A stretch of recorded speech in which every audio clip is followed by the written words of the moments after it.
Monsters are curious things, aren't they? There's something equally terrifying and captivating about encountering a being greater than ourselves. Their presence enchants us. Their power pulls us closer to the unknown, where we come face to face with an entity our minds can't comprehend, one we've only heard of in tales. What dost thou want?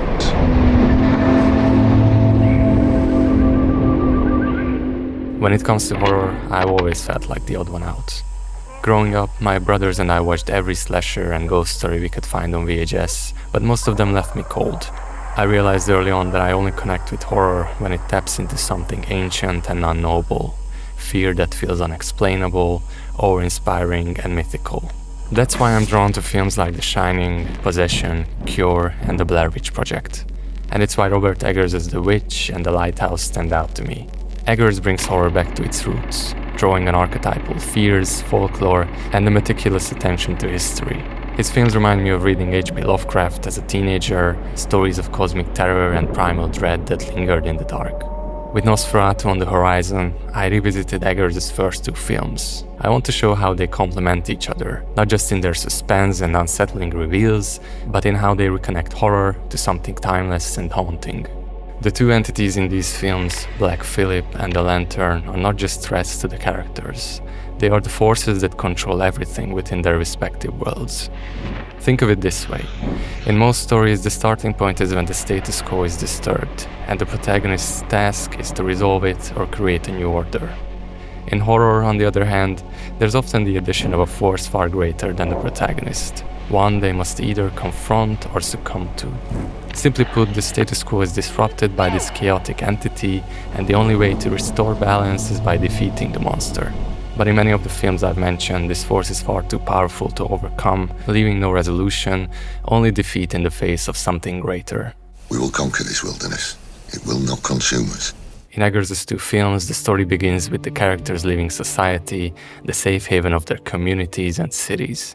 They find themselves in isolated, liminal spaces, a clearing on the edge of a forest or a desolate island in the middle of the sea. These spaces function as heterotopias, a concept from Michel Foucault that describes places existing outside normal societal rules where alternate realities unfold. In these heterotopias, the isolation and the surrounding nature create a gateway into the realm of the monsters. Here, societal norms and structures dissolve, and everything is governed by the presence and influence of the gods or monsters of these worlds. Much like in ancient myths, humanity is left alone here, waiting and praying for God's response. And finally, the answer comes, not from the divine, but from a different power and different gods, offering their own form of transcendence. The forest is the home of witches and evil spirits, while the sea is filled with alluring mermaids and the ghosts of dead sailors. These places are sacred, cursed, and ancient, and the characters are the ones intruding these realms. Therefore, in this new world order, we cannot speak of the sins of the monsters. These creatures are not necessarily evil, as their existence is not governed by our rules. Black Phillip's temptation of Thomasin is not out of malice, but because he needs her to do his bidding. Winslow is also another victim who is smitten by the entity in the lighthouse, but a disturbed man who walks into the cave of a terrible beast and wakes it up. Furthermore, both films emphasize the inhuman conditions by introducing signs of famine. In The Witch, the family faces an unusual drought, where their crops wither away and their farm animals stop producing milk and eggs. What is amiss in this farm? It's not natural. In contrast, the characters on the island in the lighthouse contend with relentless rainstorms, where the constant dampness ruins their supplies. Again, signaling that the world around them is not a human one, nor does it support human life. Through these physical conditions, Eggers reveals another layer of meaning, the psychological state of the characters, in the which Thomasin and her family, like their crops, slowly fall apart one by one, unable to function as a unit. Meanwhile, in the lighthouse, everything seems to dissolve into a liquid state. Time, identities, and reality all become turbulent, distorted, and impossible to see clearly.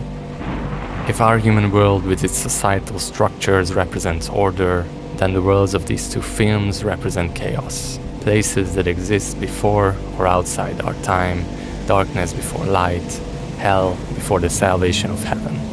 They are ground zero where nature and ancient powers remain undisturbed and uncontrolled. The forest of the witch and the seas of the lighthouse are not worlds of goodness, but neither are they necessarily worlds of evil. Black Phillip embodies the archetype of the biblical tempter, Lucifer, who preys on those weak in their faith. He promises riches, forgiveness, and fulfillment of human desires, luring his victims into spiritual ruin. While he appears to serve, he ultimately becomes their eternal master in the afterlife. The evil witch archetype serves the devil as a priest serves God, but witches are dependent on their master. Their power derives from him. In surrendering to his will, they forfeit both their free will and their humanity.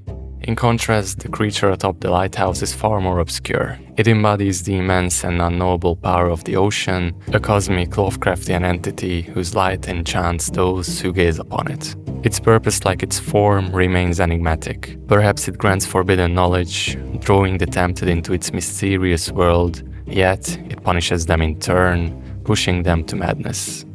The greatest strength of Eggers's monsters in my eyes is connected to a religious concept by Rudolf Otto, Mysterium Tremendum. It describes the simultaneous feelings of awe and dread in the presence of the divine or a powerful unknown force. This duality, something both terrifying and irresistibly fascinating, aligns perfectly with Eggers's monsters in The Witch and The Lighthouse. What's that like to live deliciously? Both films step into this primal, numinous experience where the monsters transcend traditional notions of good and evil. They are forces of chaos and power, drawing the characters in even as they destroy them. Eggers makes the two main characters confront the anxieties of different eras. In the old world, Thomasin and her family fear losing everything they have, that by failing to serve the Lord, their lives and values will be devoured by a dark power. In contrast, Winslow faces a modern anxiety, the recognition that the nothing exists within us. We try to escape the void in our lives by creating meaning or value. For Winslow, fleeting escapes like sexual pleasure or alcohol offer temporary relief, but they only mask the emptiness at the center of his being. The director of Nosferatu and highly influential German filmmaker F.W. Murnau adapted Goethe's Faust in 1926. The story of Faust and Murnau's influence on Eggers becomes clear when we examine the characters in these films. In Faust, the demon Mephisto tempts the aging alchemist Faust into making a pact. Through this bargain, Faust becomes young again and indulges in a life of pleasure, only to later regret his choices. Beyond the obvious connection of a pact with the devil, there is a more nuanced parallel, the duality of the old man and the young man. Winslow's desires mirror those of Faust. He craves power, status, and immediate gratification, his actions driven by blind lust and ambition. Meanwhile, Wake, the older figure, represents order and routine. Although Wake's characterization is far from idyllic, glimpses of his loneliness and yearning emerge. His attachment to the lighthouse becomes almost romantic. And she's been a finer, truer, quieter wife than any alive-blooded woman. This dynamic reflects Winslow's own fears. He dreads becoming like Wake, a lonely old man spinning tales of adventure while tethered to the unforgiving sea and the desolate island. Yet, the more Winslow resists this image of Wake, the more he comes to resemble him, ultimately falling under the same spell of the lighthouse's light. For both Thomasin and Winslow, we can also observe the traces of the Oedipus complex, a Freudian term describing a character's hostility and rivalry with the parent of the same sex. Thomasin's mother, Catherine, is deeply suspicious of her, often accusing her of witchcraft and treating her as an outcast. This tension escalates until Catherine physically attacks her daughter, leading Thomasin to kill her in self-defense. Similarly, while Wake is not Winslow's biological father, he assumes a symbolic paternal role, a figure of judgment and control. Winslow himself pushes back against this dynamic, shouting, You ain't the president, you ain't my father, and I'm sick of you acting like you is. Just like Oedipus, Winslow ultimately kills his father by murdering Wake at the end of the film. Therefore, in these two stories, we see a parallel arc where the protagonists kill a parental figure, one film embodying the feminine and the other the masculine. As in his later works, both of these films are deeply rooted in research and draw inspiration from folklore and mythology as well.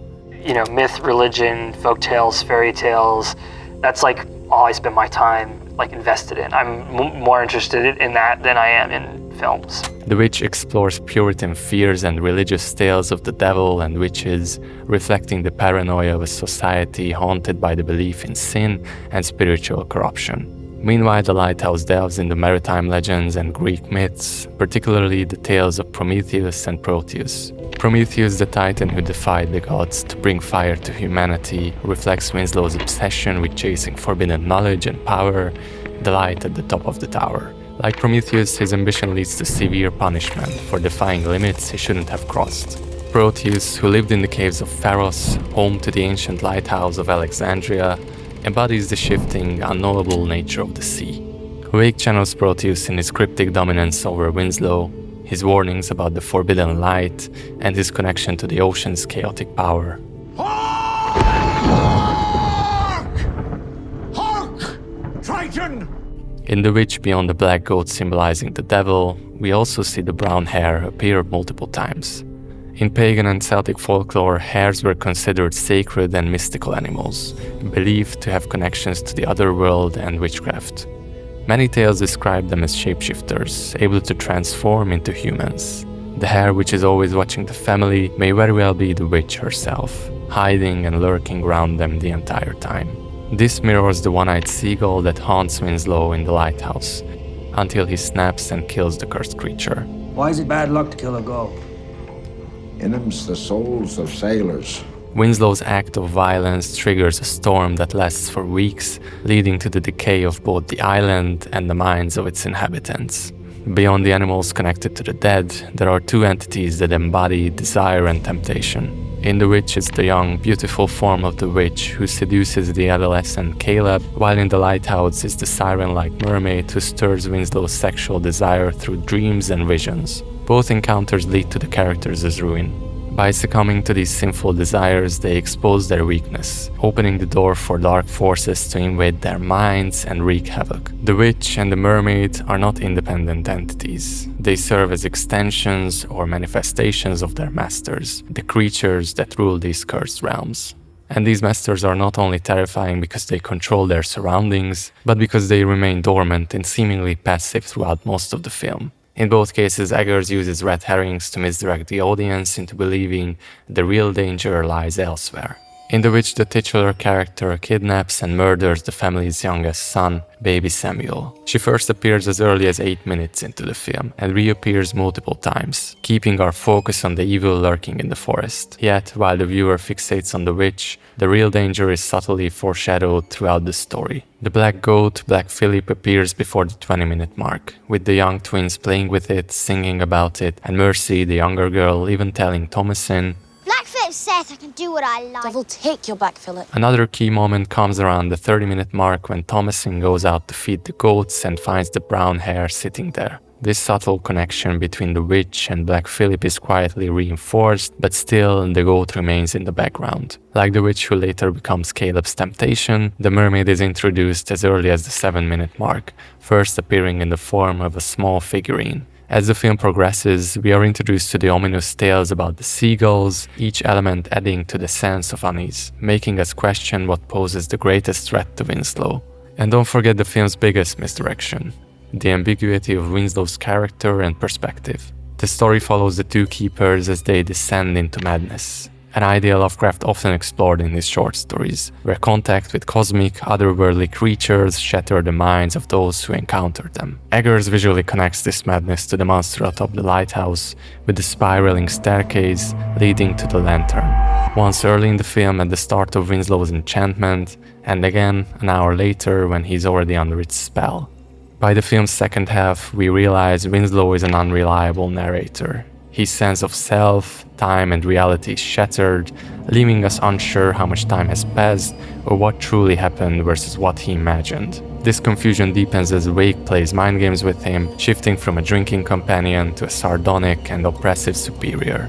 Eggers adds to the disorientation with subtle choices. Both characters share the name Thomas. Thomas? Aye, Thomas Wake.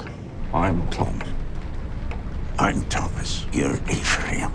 They swap the symbolic cigarette and pipe in one scene, and Wake's questions in the final act blur the line even further. How long have we been on this rock? Where are we? I'm probably a figment of your imagination. This rock is a figment of your imagination too. As Eggers said in an interview, it's intended to be ambiguous. It's intended to raise more questions than to provide any answers. I know that some people don't find satisfaction with that, and I'm comfortable with it. For this reason, I don't think it's important to analyze what's real and what's imagined. The important thing is to establish that in both films, all the different parts are there to distract and confuse the audience, dividing their attention. Meanwhile, the true threats, Black Phillip and the Lighthouse, linger in plain sight throughout the runtime, felt but never fully recognized as the looming monsters they truly are. This brings us to another important observation. Because these monsters are presented in their mundane and ordinary forms, Black Phillip as a simple farm goat and the Lighthouse as an unremarkable building, Eggers doesn't need to show them explicitly. This subtle approach becomes one of the greatest strengths of the reveal scenes. The simple confirmation of their existence is enough to reframe the films entirely. The theory that Black Phillip possesses demonic powers is suggested earlier. Your battery off comes in the shape of a he-goat. But up to that point, we never actually see him do anything. It could easily be interpreted as another red herring. Further emphasized, Ben Thomason confronts him in the finale and asks him to speak. I conjure thee to speak to me. The goat remains silent, leading both her Answer me. and the audience to believe we were mistaken.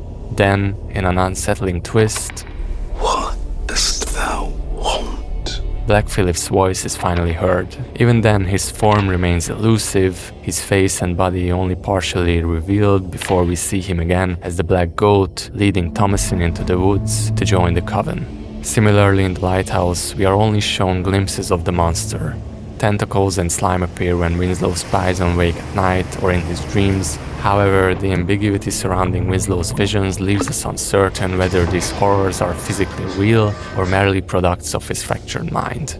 The power of the unseen is amplified by Eggers' masterful use of music and sound design composed by Mark Corvin. This is especially notable in The Lighthouse, where the boundary between diegetic and non-diegetic sound subtly blurs. Prominent auditory cues like the persistent foghorn resonate through the film, serving as a subtle sign of the monster's presence, the chaotic nature of this world, or the unraveling minds of the characters, depending on how we interpret it. At the end of the film, Winslow looks into the light. The audience never sees what he sees, and that's precisely what makes this scene so effective. We witness both bliss and horror, joy and agony, as his screams distort and the light burns the frame. This parallels the elation and acceptance of evil that Thomason experiences in the coven. While the newly initiated witch embraces her new life, the sinful man is punished for his obsessive ambition and reckless pursuit of forbidden knowledge. One is welcomed into darkness, the other is cast down by the light.